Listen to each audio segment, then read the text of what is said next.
मटके से पानी पी लिया तो उसको मारा इस कदर कि उसकी हत्या हो गई, वो मर गए बेचारा। 3 दिन के बाद में उसकी सांस टूट गई।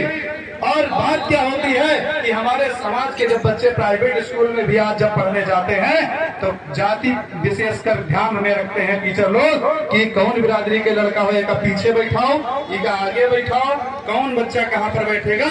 ये आजकल उस उच्च तबके के लोग सोचते हैं जो ऊंची जाति के लोग होते हैं।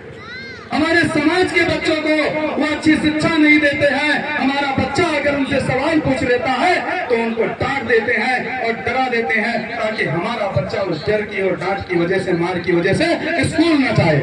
और जब वो स्कूल नहीं जाता है तो घर में भी हम लोग उसको डांटते हैं। मजबूरियां कहाँ पर होती हैं? क्या मारने से कोई बच्चा शिक्षित हो पाएगा? क्या वो सीख पाएगा? नहीं। बच्चे को समझाना आना चाहिए।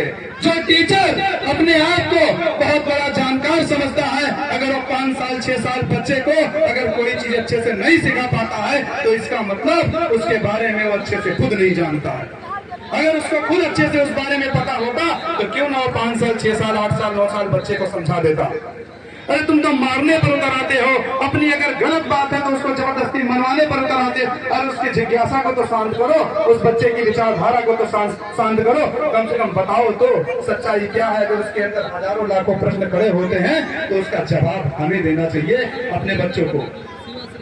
एक बच्चा जब पैदा होता है वो कोरा कागज होता है।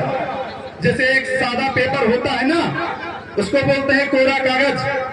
उस पेपर पर, सादे पेपर पर तुम जो लिख दोगे वही पूरी जिंदगी भर लिखा रहेगा जब तक वो कागज खत्म, मिटने वाला नहीं है। और बच्चों को स्टार्टिंग में पेंसिल दी जाती है कि नहीं दी जाती है? जब बच्चे होते हैं पेंसिल दी जाती है और धीरे धीरे जब वो बड़े होते हैं, जब क्लास 5 तक पहुंचते हैं तो उनको पेन दे दिया जाता है। पेन क्यों दिया जाता है?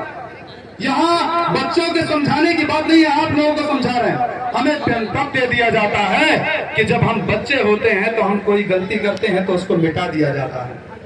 हम जब छोटे होते